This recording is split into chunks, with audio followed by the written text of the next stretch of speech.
안녕하세요. 저는 유치원을 다니고 있는 아들을 혼자 키우고 있는 30대 여자입니다.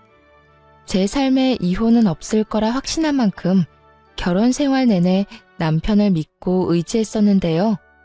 이런 저의 믿음과 확신이 무너지는 건 정말 한순간이더군요.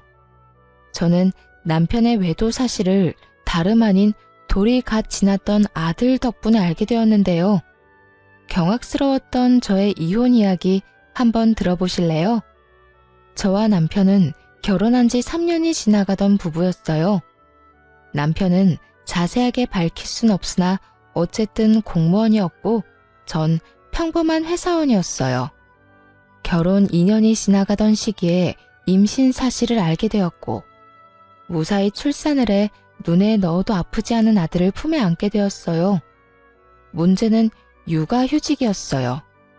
저희 회사에도 물론 육아휴직이란 제도가 있긴 했지만 아무래도 눈치가 보이는 상황이었고 그에 비해 남편은 육아휴직에 대해 너그러운 편이었죠.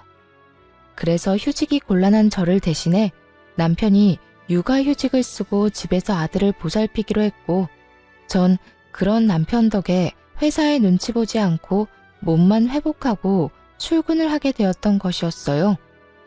시댁에서는 이런 상황을 달갑게 여기진 않았는데 우리 가족을 보면 늘 기분 나쁜 말을 하곤 했죠.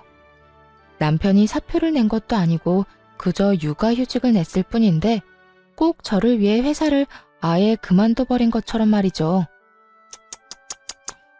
예로부터 남자는 나가서 일을 해야 어깨를 펴고 사는 법인데 무슨 여자가 돈을 벌겠다고 저 유난을 부리는지. 자고로 여자는 집에서 살림이나 해야지 밖으로 나돌면 안 되거늘. 에이 어머님, 요즘 집에서 그냥 쉬는 여자가 몇이나 된다고요. 요즘엔 다들 결혼하고 아기 낳아도 일 다니고 해요. 넌 내 아들 집에 들여앉히고 일 다니니까 내가 이런 말을 하는 거 아니니? 조선천지 어디에 남자가 애 본다고 집에서 있고 아녀자가 밖으로 나돌면서 돈을 번단 말이냐? 어머님, 아범이 아예 사표를 쓴 것도 아니고 육아휴직을 쓴 거라고요. 언제든 복직하고 싶으면 하면 된다고요. 그러니까 그렇게 나쁘게만 보지 마시고 이해 좀 해주세요. 어머님 저 볼 때마다 매번 그렇게 말하니까 저도 어머님 뵐 때마다 마음이 불편하다고요. 네 마음 편해지라고 나는 할 말도 하면 안 되니? 하여튼 이래서 안 되는 거다. 사회생활 좀 한다고 하늘 같은 시어머니한테 말대꾸나 해대고 말이야. 아무리 좋게 설명을 해도 끝은 매번 저 모양이니 더는 말을 섞고 싶지도 않아지더군요. 말이야 바른 말이라고 저라고 아직 엄마 손길이 필요한 아기를 두고 출근을 해야 하는 상황이 마냥 편한 상황은 아니잖아요. 물론 밖에서 사람을 만나는 저와는 달리 온종일 아기와 씨름하는 남편도 힘들겠지만 저 역시 몸도 편치 않은 상황에서 일하랴 집에 와서 살림하랴 보통 힘든 것이 아닌 상황이었죠. 하지만 남편이 절 위해 육아휴직까지 쓴 만큼 저 역시 그런 남편을 위해 최대한 힘든 티를 내지 않고 퇴근하고 나선 남편을 쉬게 하려 노력했는데 저딴 말이나 들으니 기분이 좋지만은 않은 상황이었죠. 거기에다 제 기분을 가장 상하게 했던 말은 다름 아닌 이 말이었어요. 여자는 밖으로 돌리면 사고치게 돼 있다고. 어디 가서 애 뭔 짓이나 하고 다니고 있는지 누가 알겠어? 남자, 외간 남자 말이다. 시모는 이미 제가 회사를 다니며 외도나 저지르고 다니는 여자 취급을 해댔고 저는 정말 제 몸에 카메라라도 달아서 제 치열한 하루를 보여주고 싶은 심정이었죠. 남편은 시댁에서 이런 말이 나올 때마다 이런 말을 하곤 했어요. 우리 부모님이 옛날 분들이라서 그래. 특히 엄마 사고방식이 조금 고지식해서 아마 그런 식으로 말씀하시는 걸 거야. 당신이 나가서 정말 그런 짓을 한다고 생각하는 게 아니라 그냥 말만 저렇게 하시는 것뿐이야. 멀쩡한 아들이 집에서 아기 보고 있다는 사실이 속상하셔서 하는 말이지 뭐. 그러니까 당신 너무 속상해하지 마. 마음에 담아두지도 말고 말이야. 제 마음을 달래주려고 하는 말인 걸 알면서도 계속해서 반복되는 말과 상황 앞에서 남편의 위로 섞인 변명을 들리지 않았고 저는 점점 마음이 상해갔어요. 그러던 어느 날 아들이 열감기에 걸려 고열이 나게 되었고 이 소식을 전해 들은 시모가 저에게 전화를 걸어 모든 것을 제 탓으로 돌리며 화를 내기 시작하더군요. 이래서 애는 엄마가 키워야 한다는 거야. 애 엄마라는 게 애는 뒷전이고 밖으로 나다닌다고 바쁘니 애가 감기나 걸리지.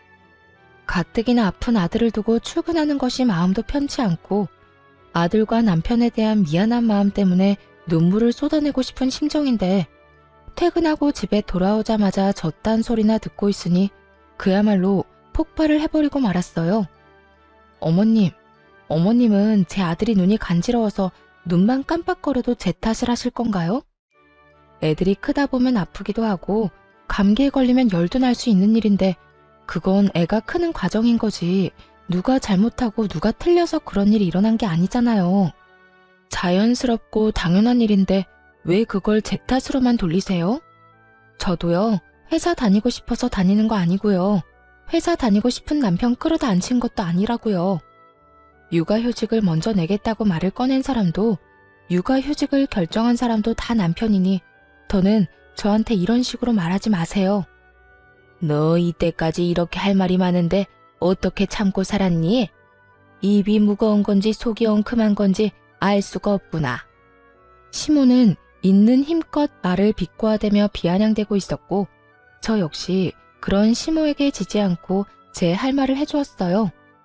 언젠간 그만하겠지 싶어 이때껏 참았는데 계속 참았다간 아들이 다 커서 장가갈 때까지도 잘 되면 남편 덕분 뭐 하나라도 잘못되면 제 탓이라고 할 것 같아서 더는 참을 수가 없었네요.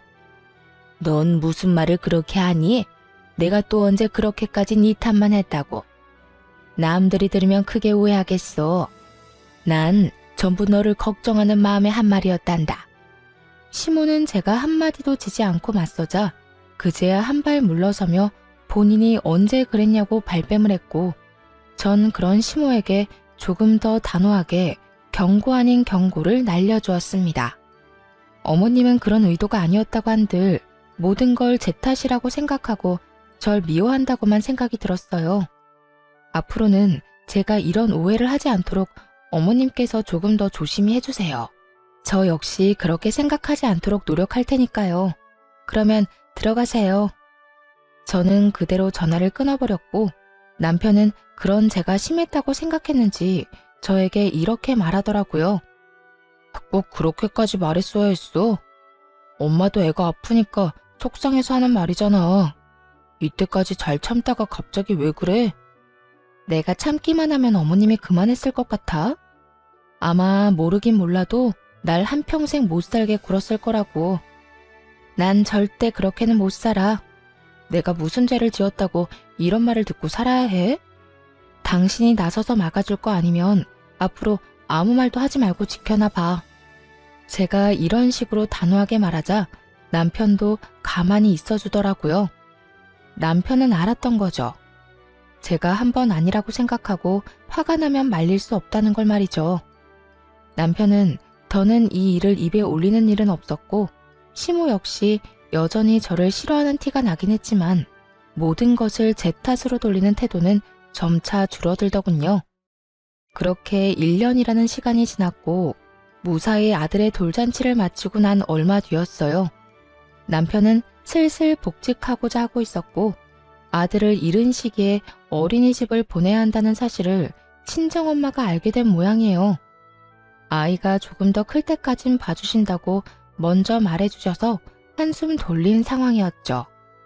남편의 복직이 결정되고 복직의 날이 다가오던 어느 날 남편의 생일 역시 맞물리게 되어 같은 사무실 동료들을 집으로 초대하게 되었어요. 남편이 육아휴직을 내는 동안 여러모로 고생 많으셨다는 의미로 미안함과 감사한 마음을 표현하기 위해 겸사겸사 마련한 자리였어요. 약속 시간이 되자 남편의 동료들이 집으로 찾아왔고 준비된 음식들을 먹고 있으니 낮잠에서 깬 아들이 나오더라고요. 당시 낯을 가리기 시작했던 터라 낯선 사람들의 모습에 울음을 터뜨리거나 곧장 전화 남편에게 다가가 안길 거라고 예상했던 제 생각과는 달리 제 아들은 한 여자 직원의 품으로 달려가 안기더니 이렇게 말하더라고요. 엄마, 어눌하지만 정확한 말 엄마였어요. 엄마, 아빠, 할미 정도는 할 줄 알았고 낯을 가린다는 것 자체가 익숙한 사람은 알아본다는 거잖아요. 분명 낯가림이 극에 달했던 시기였는데 낯선 여자에게 안겨버리는 아들을 보고 있으니 참 의아하더라고요. 어머, 지혜씨가 애들한테 인기가 많나 보네. 어떻게 이 많은 사람 중에 단번에 지혜씨한테 가서 안기나? 그러게, 엄마라고 하는 말 들었지? 아기 목소리 너무 귀엽다. 지혜씨, 기분이 어때? 처녀가 한순간에 아기 엄마가 되었네. 오늘은 제가 하루 동안 엄마가 되는 건가요? 그나저나 아기가 너무 귀엽네요. 한 품에 쏙 들어오는 게 기분이 너무 이상해요. 저마다 아들의 행동을 보며 귀엽다며 까르르거리며 대화를 나누고 있었고 아들을 안고 있는 여자 직원 역시 너스레를 떨며 아들을 더 꽉 안더라고요. 거기까진 그러려니 하며 아들이 그 여자 직원이 마음에 들었나 보다 애써 넘길 수 있었어요. 하지만 정말 의아한 일은 그 뒤에 일어나고 있었죠. 아들은 그 여자 직원의 무릎에 앉아 끊임없이 그 여자 직원에게 엄마라고 하고 있었고 그 여자 직원은 당황하는 기색 하나 없이 아들을 자신의 앞에 앉히고선 익숙하다는 듯 아들을 돌보고 있더라고요. 아들이 가장 좋아하는 발바닥 주물러주기부터 해서 울다가도 바나나만 주면 뚝 그치는 아이한테 바나나까지 먹이고 있었어요. 가족이 아니라면 알지 못하는 아들의 특성을 세세하게 잘 알고 있는 여자 직원을 보며 다른 사람은 몰라도 저는 알 수 있었죠. 이 여자 분명 내 남편과 무언가가 있다는 것을 말이죠. 거기에다 그런 제 예상을 뒷받침해주듯 남편은 지나치게 제 눈치를 살피기 시작하더군요. 전 그런 남편을 보며 더욱 제 가설을 확신하게 되었고 표정 관리에 힘쓰며 무사히 식사 자리를 마무리하게 되었습니다.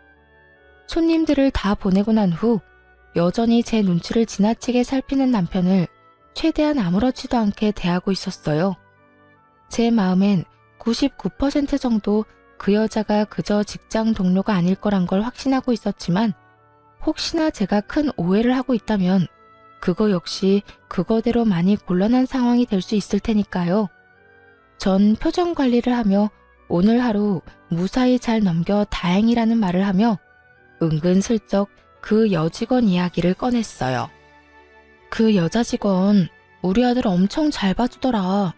아들도 좋아하고 말이야. 덕분에 편하게 밥도 먹고 수다도 떨었네. 출근하면 고맙다고 해줘. 들어보니까 조카들이 어리다고 하더라고. 그래서 애들도 잘 보고 애들도 잘 따르고 하는가 보더라. 어찌되었든 당신이 오늘 편했다니 다행이다. 나 때문에 당신이 너무 고생하는 거 아닌가 생각했거든. 들어가서 좀 쉬어. 뒷정리는 내가 할게. 아니야, 같이 해. 혼자 언제 다 하려고 그래. 아니야. 내가 다 할 수 있어. 당신은 준비하느라고 정신 없었을 텐데 얼른 들어가서 쉬어. 내가 얼른 끝내고 들어갈게. 그래? 그러면 수고해. 남편은 묻지도 않은 직원의 가족관계까지 설명하며 저를 방으로 밀어넣으려 하더군요. 결국 남편에게 뒷정리를 맡기고 안방으로 들어와 버렸습니다. 아무리 좋게 생각해보려고 해도 의심스러운 정황에 한참을 고민하던 저는 아기가 태어나기 전 충동적으로 구매했던 홈 CCTV 2개를 꺼내들게 되었죠. 무선으로 몰래 숨기기 좋아 보였거든요. 하나는 남편이 거실을 치우는 사이 아기 수납장 맨 위 인형들 사이에 숨겼고 하나는 남편이 자는 사이 거실에 있는 수납장 안에 숨겨두었죠. 아예 신경을 쓰지 않고 보면 아무도 눈치채지 못할 정도로 몇 번이고 확인했고 그렇게 아무 일도 아무것도 모르는 척 일상생활을 잘하고 지냈죠. 어느덧 남편의 복직 일주일 전으로 다가왔지만 그때까진 아무리 CCTV를 살펴봐도 그 어떠한 의심스러운 장면이 없더라고요. 의심스럽기는커녕 아들을 보느라 고생인 남편을 보는데 안쓰러운 마음마저 들었어요. 남편은 긴 시간 외출하는 일이 거의 없었고 해봤자 아이와 함께 잠시 단지 내에 산책하러 간다거나 아이와 외출 시간이 길다 싶으면 함께 장을 봐서 오는 듯 양손 가득 먹거리를 사들고 들어오더라고요. 그런 남편의 생활을 지켜보고 있자니 괜한 사람을 오해한 것 같아 죄책감마저 느껴지더라고요. 그런 생각이 드니 이 모든 것이 무슨 짓인가 하는 생각이 들며 집에 숨겨왔던 CCTV를 치워야겠다고 마음먹은 어느 날이었어요. 그날은 의도치 않은 야근이 생겨 저녁 10시가 넘어가도록 퇴근을 못하던 날이었어요. 남편에겐 야근 때문에 많이 늦을 것 같다고 말해놓고 아이가 잘 있는지 틈틈이 휴대폰으로 챙겨보고 있었죠. 그런데 그날따라 남편의 행동이 수상하더라고요. 평소엔 편한 차림으로 집에서 지내던 사람인데 그날따라 옷을 신경 쓴다 싶더니 이곳저곳 다니며 탈취제를 뿌리질 않나. 또 심지어는 손도 대지 않던 화장실 청소까지 하기 시작하더군요. 이불을 터는 모습이 보이기도 했고요. 정말 이상하다는 생각이 들던 그때 저녁 7시쯤 집에 누군가 찾아온 듯 했고 그 누군가는 저의 예상대로 그 여자였어요.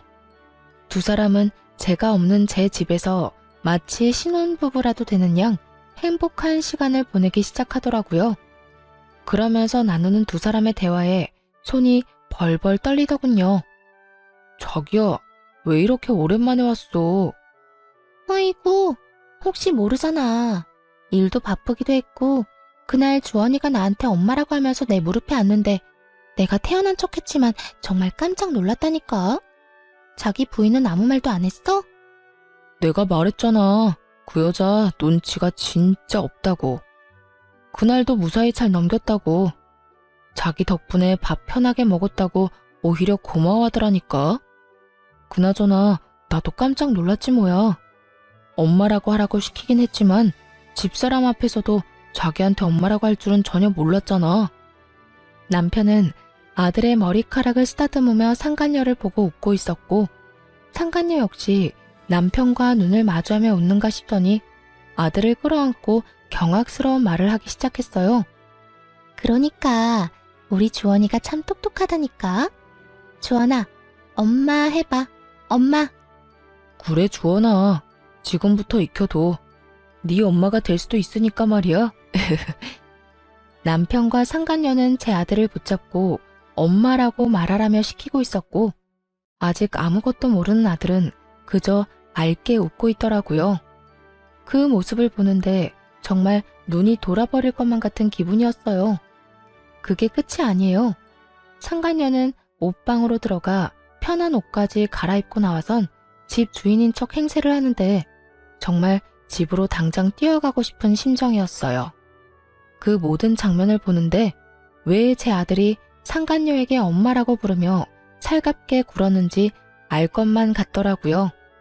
기특하고 똑똑하다며 아들에게 관심을 주는 것도 잠시. 둘만의 시간을 보내기 시작하자 아들은 방에서 혼자 놀고 있으라며 뒷전이 되어버렸고 두 사람은 그저 세상에 둘만 남은 사람처럼 시간을 보내더군요. 그런데 자기야, 자기 정말 이혼할 거야? 너? 자기가 원하면 이혼이든 뭐든 다 할 수 있지. 자기는 내가 이혼하고 자기랑 살았으면 좋겠어? 나야 그러면 좋지. 이혼을 하더라도 최대한 조용하게 잡음 없이 해야 해. 당신 부인이 알면 위자료는 둘째치고 우리 일에도 지장이 생길 수도 있다고. 그래, 나도 알아. 그런데 집사람은 걱정도 하지 마. 지금쯤 아무것도 모르고 열심히 일만 하고 있을 테니까 말이야. 어쨌든 나도 조용히 빠르게 이혼할 수 있는 방법을 찾고 있으니까 조금만 더 기다려줘. 당연하지. 언제까지든 기다릴 테니 이혼하고 오기나 해. 두 사람은 제가 모든 것을 듣고 보고 있다는 사실은 상상치도 못한 채 저와의 이혼을 계획하고 있었고 그 모습을 보는 저는 분노로 몸이 다 떨려왔어요. 그렇게 전 모든 상황들을 보며 이혼을 결심하게 되었고 아들을 뺏기지 않고 보호하고자 계획을 세우게 되었죠. 들어보니 남편은 아들을 본인이 키우고 싶어 하는 것 같았고, 상간녀는 그런 남편의 말에 동의하는 척은 하지만 진심은 그게 아닌 듯 했습니다. 남편이 잠시 화장실을 가거나 하면 다가오는 아들을 밀어내기 바빴으니까요. 모든 증거를 확보한 저는 회사를 며칠 쉬기로 하고 변호사를 만나며 이혼을 준비하기 시작했어요. 남편의 외도로 비롯된 이혼이기도 하고 상간녀의 행동, 남편이 아들이 있는 장소에서 외도를 저지른 점, 거기에다 두 사람의 시간을 보내느라 우는 아들을 그냥 방치한 점 등 여러 가지 증거로 볼 때 양육권은 제가 가지고 올 확률이 거의 확실하다고 했지만 더 확실하게 양육권을 가져올 증거가 필요했어요. 그래서 남편을 시댁으로 불렀고 시댁에서 확실하게 제 양육권을 확보하기로 했죠. 아들을 친정에 맡기고 온 남편이 시댁으로 들어왔고 전 남편 놈이 들어오자마자 남편의 싸대기를 시원하게 날려버렸죠. 순식간에 일어난 일에 남편과 시모는 멍하니 보고만 있었고 시모는 목덜미를 잡고 개거품을 물고 있더라고요. 너 이게 무슨 짓이야? 감히 내 앞에서 누구 얼굴에 손을 대는 게야? 네가 정녕 미친 거야? 어머님, 미친 사람은 내가 아니라 이 사람이에요. 제 말에 남편은 억울하다는 듯 저를 보며 득달같이 따지고 들기 시작했어요. 내가 뭘 잘못했는데 다짜고짜 이러는 거야? 내가 갑자기 왜 이러는지 조금도 짐작이 안 가니? 그만큼 당당한 거야? 아니면 워낙 잘못한 게 많아서 뭘 말해야 할지도 모르겠는 거야? 말을 해. 당신이 아무 설명도 없이 이러는데 내가 어떻게 알아? 정확히 설명을 해보란 말이야. 아, 그래? 그러면 이거 좀 볼래? 여전히 아무것도 모르겠다는 표정으로 피해자인 척하는 남편을 향해 미리 영상분을 캡처해 뽑은 사진을 남편의 얼굴에 냅다 던져버렸어요. 땅바닥에 떨어진 사진을 봤는지 남편 얼굴이 점점 사색이 되어 가더라고요. 당신 아주 대범하더라. 감히 우리 집에서 이딴 짓을 해? 그것도 내 배 아파서 난 내 자식 앞에서? 네가 이러고도 인간이야? 이게 아빠라는 인간이 할 짓이냐고. 차라리 애를 맡기고 밖에서나 만나서 놀아야지. 이게 도대체 뭐 하는 짓이야? 여보, 그게 아니라 내 말 좀 들어봐. 그게 아니긴 개뿔. 이미 다 듣고 이미 다 봤어. 너 나랑 이혼한다며? 최대한 조용하고 잡음 없게 이혼을 해? 누구 맘대로. 내가 너랑 이 여자 가만둘 것 같아? 저는 고함을 질러버렸고 시모는 빠르게 다가와 바닥에 떨어진 사진을 주워 들더라고요. 사진을 쥔 시모의 손이 덜덜 떨리고 있었는데 그런 손과는 달리 표정은 애써 평온한 척 연기를 하기 시작했어요. 그 상황에서도 어떻게 해서든 남편에게 불리한 상황을 만들기 싫어 악착같이 괜찮은 척, 아무렇지 않은 척, 태연한 척 연기를 하는 것이었죠. 그렇게 한참 마음을 가다듬던 시모는 태연한 목소리로 말했어요. 그래서 어쩔 거니? 애도 있는데 이까진 일로 이혼이라도 할 거니? 남자들 사회생활 하다 보면 이런 실수 한두 번은 다들 하고 살아. 남편이 바람 좀 피웠다고 이혼하면 이 세상에 나만 아는 부부가 있을 거라 생각해? 어머님 같으면 다른 여자랑 바람나서 언제 이혼할까 날짜 세고 있는 남자랑 살 수 있어요? 나 때는 다 그러고 살았다. 두 집 살림쯤은 기본으로 참고 살았어. 그건 그때고 지금은 아니잖아요. 어머님은 이해하고 살 수 있을지 몰라도 저는 제정신이 올바르게 박혀 있어서 절대 그렇게는 못 살겠네요. 당장 이혼할 겁니다. 시모는 단호한 제 태도에 콧방귀를 끼며 제 예상에서 한치도 벗어나지 않는 말을 하기 시작하더군요. 그래? 네 뜻이 정 그렇다면 이혼하거라. 너랑 이혼한다고 한들 우리 아들이 혼자 살 것도 아니고 말이야 바른 말이라고 그냥 평범한 회사원인 너보단 같은 공무원 며느리가 나도 좋겠네. 이혼은 해도 되는데 단 내 손주는 네가 못 데리고 간다. 그건 네가 무슨 말을 하고 네가 어떤 수를 써도 절대 안 되는 일이니 그렇게 알아. 이미 예상했던 대로 흘러가서 그런가 저딴 말을 들어도 놀랍지도 않더라고요. 전 그런 시모의 말에 눈 하나 깜빡하지 않고 준비한 말을 꺼냈어요. 그러죠 뭐. 여자 혼자 아들 키우는 게 어디 보통 일이겠어요? 그렇게 원하신다면 제 아들 데리고 가서 잘 키워보세요.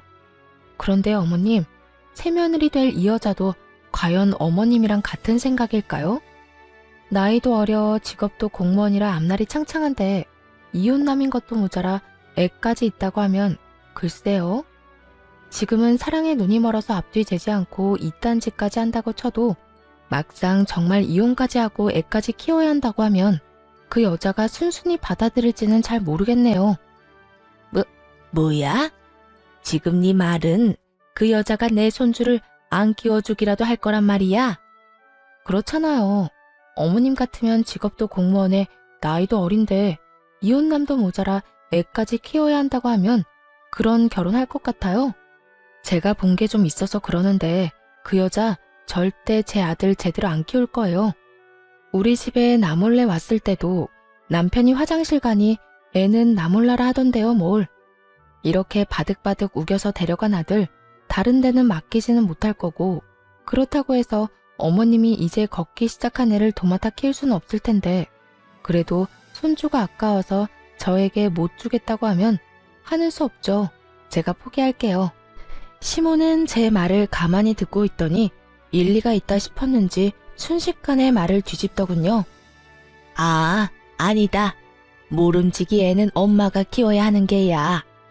나야 물론 내 새끼 곁에 두고 보면 좋겠지만 어디 내 생각만 할 수 있니? 우리 손주를 위해서 이 할미가 포기할 건 포기해야지 뭐. 시모의 말에 남편이 나서 그럴 순 없다고 했지만 그 역시도 아들 혼삭기를 막을까 걱정됐던 시모가 득달같이 반박하고 나서주더군요. 그래도 애를 어떻게 보내? 난 내 아들이랑 같이 살 거야. 내 아들이랑 떨어져 살기 싫다고. 이 녀석아, 조용하지 못해? 애야 한 번씩 보면 되지만 넌 이혼해서 혼자 어떻게 살 거야? 한평생 외롭게 살 거야? 그건 걱정하지 마. 지혜가 우리 아들 자기 자식처럼 키워준다고 했다고. 그걸 다 믿어? 지금이야 너한테 눈이 멀어서 애가 어려도 뭐든 다 하겠다고 말하겠지만 막상 너 이혼하고 네가 아쉬운 처지 돼봐라. 그때도 네 말처럼 애 키운다고 말이 나올지. 그리고 너희 살면서 애라도 생기면 어떻게 할 거야? 여자는 제 배 아파 낳은 자식한테 손길 눈길 한 번씩은 더 가게 되는 법이야. 설마 우리 지혜 그런 여자 아니라고. 그런 여자라서 그렇게 행동하는 게 아니라 그런 상황이니 그렇게 행동할 수밖에 없다는 걸 왜 몰라 이 녀석아. 괜히 애 때문에 상황 시끄럽게 만들지 말고 그냥 넌 홀가분하게 애 주고 와서 깨끗하게 새 출발해. 시모의 반박 불가한 말에 남편은 어느새 수긍하며 고개를 끄덕이고 있었고 전 마음속으로 쾌재를 불렀습니다. 만약 그럼에도 시모와 남편이 양육권을 가지려 우겨대면 읊어주려고 미리 작성해왔던 변호사님의 자문도 주머니 속에 있었거든요. 뭐 귀찮은 일은 덜었던 것이었죠. 그래, 그러면 우리 아들 양육권은 당신이 가져. 그 대신 우리 아들 잘 키워야 한다. 정말 잘 키워야 해. 어쩔 수 없지 뭐. 그런 걱정은 하지도 마. 그래도 내가 엄만데 남보다 내가 더 지극정성으로 키우지 않겠어? 당신은 이상한 걱정하지 말고 이혼이나 잘 준비해. 그렇게 양육권 문제도 마무리되었고 그 자리에서 양육권 포기 각서도 받았습니다. 물론 양육권을 포기한다는 모든 대화 내용도 녹음을 따로 해두었고요. 양육권을 확보하게 된 저는 이혼 절차에 박차를 가했고 소장이 다 작성되던 그날 바로 이혼 서류와 상간녀 소장을 가지고 직접 남편과 상간녀가 일하는 사무실로 찾아갔습니다. 그날은 남편의 복직 첫날이었기에 여러모로 기념스러운 날이 되려고 그날로 정했던 것이었죠. 아침 일찍 사무실로 찾아가니 때마침 사람들이 다 모여 남편의 복직을 환영하고 있더라고요. 이혼도 코앞으로 다가왔겠다. 회사 복직도 했겠다. 입이 찢어질 듯 웃고 있던 남편과 상간녀는 저를 보자마자 얼굴이 새파랗게 질려가더군요. 당신 여기까지 무슨 일이야? 무슨 일은 직접 줄 게 있어서 이렇게 왔지. 이렇게 말한 저는 손에 들린 서류 봉투를 흔들었고 남편은 어떤 것임을 짐작했는지 저를 끌고 나가려고 안간 힘을 쓰더라고요. 이렇게 쉽게 끌려나가려고 그 아침 대바람부터 찾아온 것이 아니었잖아요.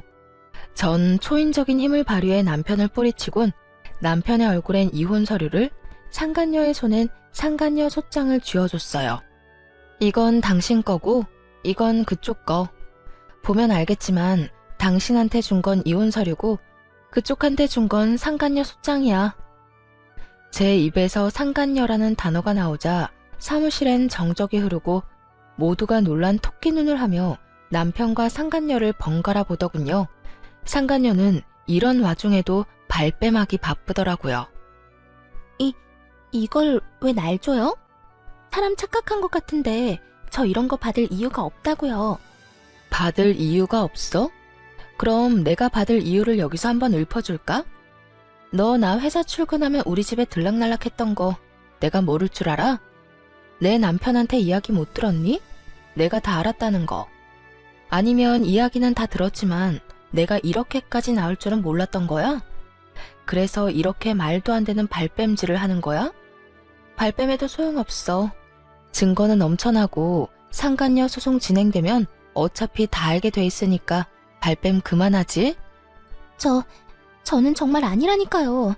전 정말 상간녀 이런 거 아니라고요. 아니긴 개뿔. 여기 내 남편이랑 바람난 여자가 너 말고 또 있어? 헛소리 그만하고 소장 주인 제대로 찾아간 거 맞으니까 내용 잘 읽어보고 위자료나 제대로 준비해. 알겠어? 상간녀가 아무 말도 못하고 몸만 부들부들 떨고 있으니 남편은 도저히 안 되겠다 싶었는지 다시금 저를 바깥으로 잡아 끌기 시작하더군요. 이제 모두가 알게 되었는데 대체 무슨 뻔뻔함으로 나를 잡아 끄는 건지. 그 손길이 너무 더럽고 추악하게 느껴졌던 저는 팔을 신경질적으로 쳐내며 말했죠. 이거나 어디서 감히 내 몸에 손을 대? 네가 가지 말라고 해도 내 할 일은 다 했으니 이제 갈 거야. 제가 방향을 틀자 남편 놈은 저만 들리게 아주 작은 소리로 이렇게 말하더라고요. 갈 때 가더라도 사람들한테 다 오해라고 설명하고 가야 할 거 아니야. 이대로 가면 나랑 지혜는 어떻게 해? 당신 때문에 일 그만두게 되면 당신이 책임질 거야? 어쩌면 인간이 이렇게나 뻔뻔할 수가 있는지 그 순간 멍하더라고요. 어쩌다가 인간이 이렇게까지 변했나 싶기도 하고요. 어이없다는 듯 남편을 쳐다보다 큰 소리로 고함을 치고 사무실을 나와버렸습니다. 야, 뭐? 오해? 너랑 저 여자 바람 피운 증거가 차고도 넘치는데 오해는 무슨 오해야. 그리고 너희가 불륜 저질러서 일 못하게 된 걸 왜 나한테 책임을 지래? 정신 차려. 내 인생 망친 너희들이 나한테 어떻게 해줘야 하지. 너희한테 내가 해줄 건 복수 말곤 없다 이거야. 할 일을 무사히 마친 저는 집으로 돌아와 버렸고 그 후 본격적인 이혼이 진행되었어요. 저는 두 사람 모두에게 위자료를 받게 되었고 양육권 재산 분할까지 제가 원하는 대로 이혼을 마쳤죠. 전 남편과 상간녀는 불륜 사이가 기정사실화되었고 당연히 내부 징계를 통해 힘들게 공부해서 된 공무원이란 직업을 그만두게 되었죠. 그렇게 직업만큼은 지키고 싶어 하더니 제 계획대로 다 이루어져서 얼마나 기뻤는지 모릅니다. 재판을 통해 이혼이 확정되는 날 전 남편과 상간녀가 백수신세가 되었단 걸 알았는지 시모에게 전화가 와 온갖 악담을 퍼부어대더군요. 네가 그러고도 사람이야? 그냥 조용히 이혼이나 하면 되지. 거길 왜 찾아가서 우리 귀한 애들 백수로 만들고 난리야? 너 어떻게 책임질 거야? 우리 아들이 몇 년을 공부해서 어떻게 된 공무원인데? 네가 다 책임져.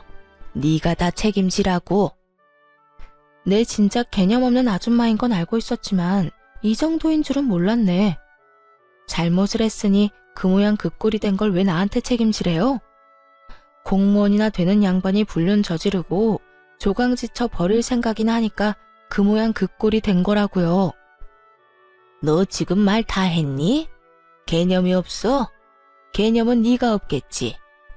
양육권도 넘겨줬으면 고맙다 하고 조용히 이혼해주면 다 좋았을 일을 이렇게까지 일을 키워서 내 아들 앞길까지 망쳤어야 했어? 시모는 본인이 한 말이 기억도 나지 않는 것인지 양육권을 저에게 인심 써서 넘겨줬다는 듯 말하더군요. 그 어미의 그 자식이라더니 두 사람 다 한 채의 틀림도 없이 정신을 못 차리고 말이죠. 말은 똑바로 하세요. 양육권을 준 게 아니라 혹시나 그 귀한 아들 재혼하는데 걸림돌이 될까봐 떠넘겨버린 거 누가 모를 줄 알아요? 떠넘기긴 누가 떠넘겼다고 그래? 내가 그때도 말했다시피 애는 엄마가 키우는 게 맞으니까 마음이 아파도 보낸 거였다. 어디 그 말만 했나요? 애는 홀가분하게 엄마 줘버리고 깨끗하게 새 출발하고도 했잖아요. 그 말이 네 발목 잡기 전에 보내라는 말이랑 뭐가 다른가요? 이거 봐라. 네가 이렇게 말꼬리를 물고 늘어지니 내 아들이 바람이 난 게지. 남자가 나가서 바람 피우는 데는 다 여자 때문이지 무슨 이유가 있겠니? 그러니까 너도 내 아들 욕하고 다니지 말고 네 반성이나 하면서 살아. 내가 진짜 이렇게까지 안 하려고 했는데 하는 꼴 보니 더는 못 참겠네. 이보세요 아줌마. 아줌마가 그따위로 아들을 키우니까 그 모양 그 꼴이 된 거라고요. 그리고 내 입으로 내가 무슨 말을 하고 다니든 아줌마가 무슨 상관이에요? 나한테 신경 끄고 아들하고 새로운 며느리한테나 신경 쓰고 살라고요. 그리고 그렇게 금쪽 같은 아들한테 말 좀 전해줄래요? 백수가 되었든 말든 재혼을 하든 말든 난 관심 없는데 양육비나 똑바로 잘 보내라고. 그러면 끊을게요. 그 후 얼마 지나지 않아 전 남편과 상간녀의 재혼 소식이 들려오고 저에게 위자료를 주느라 꽤 큰 돈이 나간 두 사람은 시댁에 합가를 해서 신혼 살림을 시작했다는 이야기를 들을 수 있었어요. 그렇게 2년이란 시간이 지났고 전 그 악몽 같던 날들을 잊으려 노력하며 잘 지내고 있었죠. 이사도 해버렸고 연락처도 진작 바꿔버려 더는 연이 닿을 일이 없을 거라 생각했는데 술에 취한 전 남편이 새벽에 집으로 찾아온 것이 아니겠어요? 여긴 어떻게 알고 찾아온 거야? 아, 술 냄새. 술 먹었니? 나 술 좀 먹었어.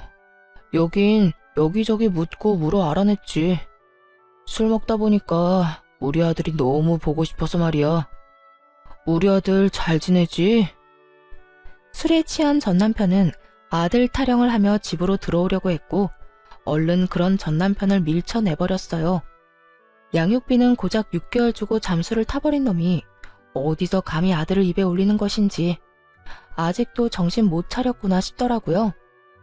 집으로 들어오려다 제지를 당한 전 남편은 현관문에 기대더니 갑자기 하소연을 하기 시작하더군요. 나 와이프랑 하루가 멀다고 싸운다. 요즘 같아선 이렇게 싸우려고 그 꼴을 다 보고 재혼을 했나 싶다니까. 그렇게 좋아 죽어서 아들까지 버리고 이혼했으면 보란듯이 잘 살기나 하지 싸우기는 왜 싸워? 그러게나 말이다. 내가 두 여자 사이에서 피말라 죽을 것만 같아. 엄마는 엄마대로 잘 살고 있는 아들 인생 말아먹은 여자라고 와이프 구박하고 와이프는 와이프대로 멀쩡한 처녀 꼬셔서 이 모양 이 꼴로 살게 만든 게 누군데 누구 보고 책임 전가하냐고 따져묻고 어느 사람도 지려고 하질 않는다니까. 그렇게 싸우고 나면 그 화를 우리 방까지 가지고 와서 나한테 짜증을 내니 우리도 싸우게 되고 내가 요즘 정말 미치겠다.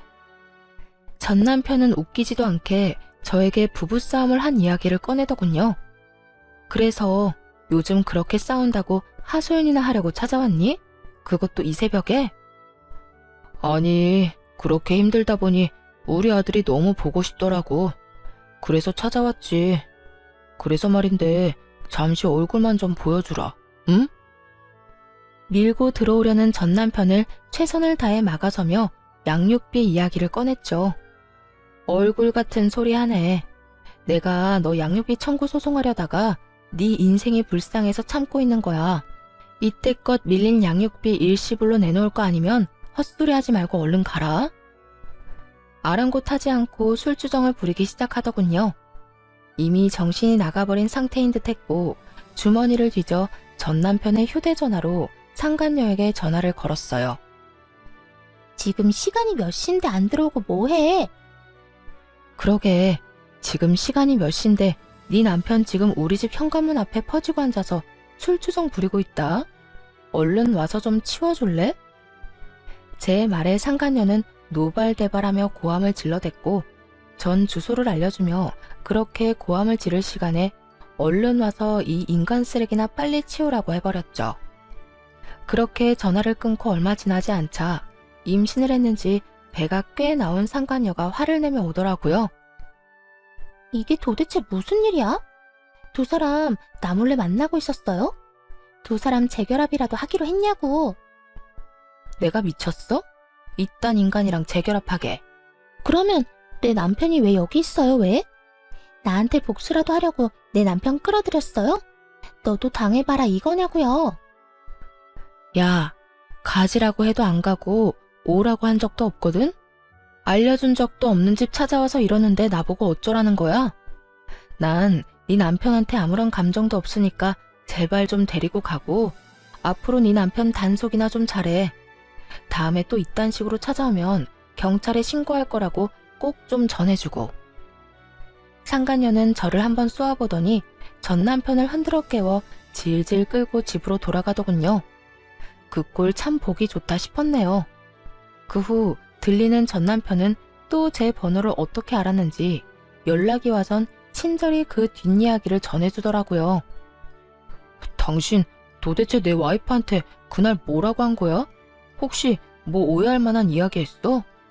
오해? 무슨 오해? 너랑 나 사이에 남은 오해라도 있니? 난 그저 네 남편 술 많이 취해서 이러고 있으니 데리고 가라고 했을 뿐이야.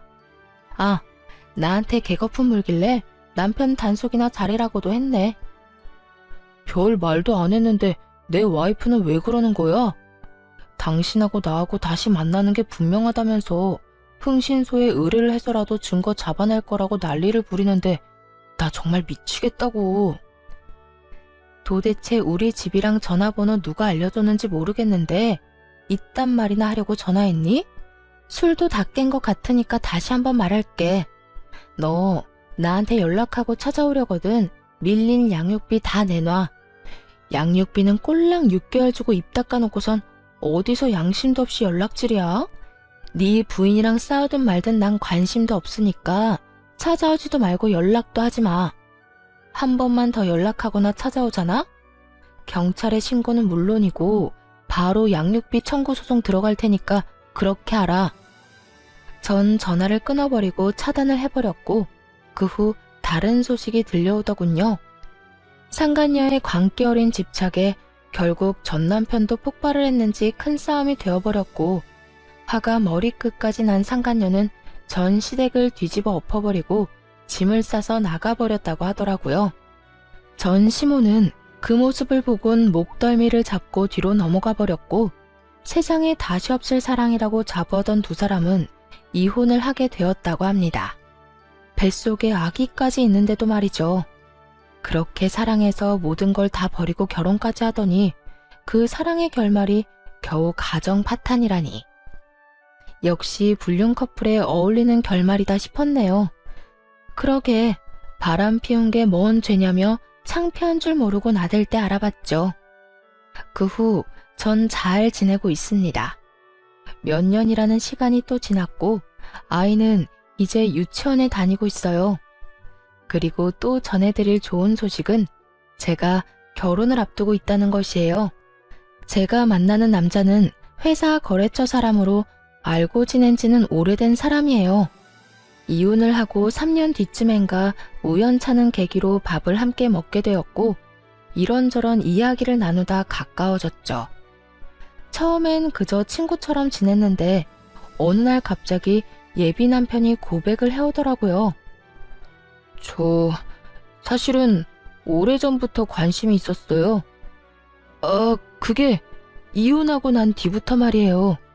상황이 상황인지라 천천히 다가가려고 했는데 마음이 자꾸 급해져서 안 되겠어요.